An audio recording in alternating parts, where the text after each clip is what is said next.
అదేవిధంగా మీకు ఒక ఘనమైన రేయిని ప్రసాదించడం జరిగింది. ఆ రేయి ఎవరైతే ఆరాధన చేస్తారో 1000 మాసాలు ఆరాధన చేసిన దానితో సమానము. అంటే 1000 మాసాలు అంటే 83 సంవత్సరాల 4 మాసాలు అవుతుంది దాదాపు. అంటే ఏ వ్యక్తినైతే ఈ ఘనమైన రేయిని పొందుతాడో, మహాశుభరాత్రిని లైలతుల్ ఖద్ర్ను పొందుతాడో అతనికి 1000 మాసాలు ఆరాధనలు చేసినంత పుణ్యం ప్రసాదించబడుతుందని విశ్వకారుణ్యమూర్తి జగత్ ప్రవక్త ముహమ్మద్ సల్లల్లాహు అలైహి వసల్లం గారు తెలియజేయడం జరిగింది. మరికొంతమంది పండితులు ఏమని తెలియపరిచారంటే, ఆనాటి సమాజంలో సాధారణ ప్రజలకు 1000 కంటే ఎక్కువ సంఖ్య తెలిసేది కాదు.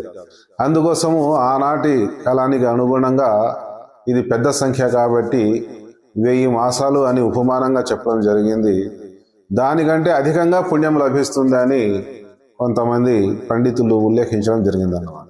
అంటే ఈ విధంగా ఒక వ్యక్తి తన జీవితంలో 10 లైలతుల్ ఖద్రులను పొందినట్లయితే దాదాపు 840 సంవత్సరాలు ఆరాధన చేసిన దానితో సమానం అవుతుందన్నమాట. అదేవిధంగా మన మాతృమూర్తి బీబీ ఆయిషా రజల్లాహు గారు, నేను ఘనమైన రేయిని పొందితే ఏమి వేడుకోవాలి అని ప్రవక్త గారిని అడిగినప్పుడు ఈ విధంగా దువా చేయమని ప్రవక్త గారు తెలియజేయడం జరిగింది.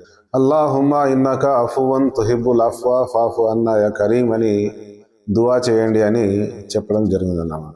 ఓ దైవమా, నీవు కరుణించడాన్ని అమితంగా కోరుకుంటావు, నీవు ఎంతో క్షమించేవాడు, మమ్మల్ని మన్నించు అని దీని యొక్క అర్థం అన్నమాట.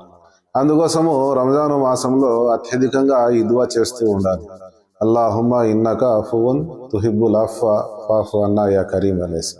అదేవిధంగా కొంతమంది సహచరులు ఈ రంజాను మాసంలోని చివరి దశకం ఏదైతే ఉందో, ఈ చివరి దశకంలో ఇతికాఫ్తో పాటు ఈ ఘనమైన రేయిని పొందేదాని కోసము అత్యధికంగా ఆరాధనలు చేసేటప్పుడు ప్రవక్త సల్లల్లాహు అలైహి వసల్లం గారు అనుచరులను సంబోధిస్తూ, చివరి 7 రోజులు ఏవైతే ఉన్నాయో ఆ 7 రోజులలో ఘనమైన రేయి ఉందని మీరు కలగలిగినట్టున్నారు.